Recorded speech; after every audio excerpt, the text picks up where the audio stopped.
When you look at a real, working website or app, what you see is called high fidelity. It's supposed to both work well and look good. While designing a digital product, you usually arrive with that final high fidelity at the end.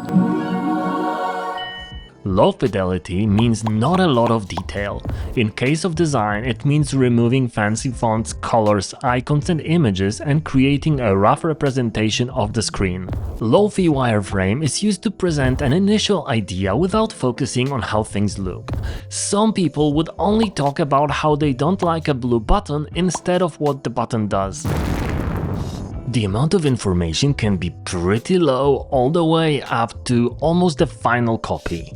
Wireframes used to be quicker to do, but that's not as much of a case anymore, with high-fidelity UI kits allowing you to just drag and drop nice-looking fields and buttons in minutes. Low fidelity is rarely ever used anymore in real work, and in most companies the starting point is somewhere around mid-fidelity like this. I use low fidelity in about 5% of client projects when I see that even the client is not 100% sure what they want to build exactly.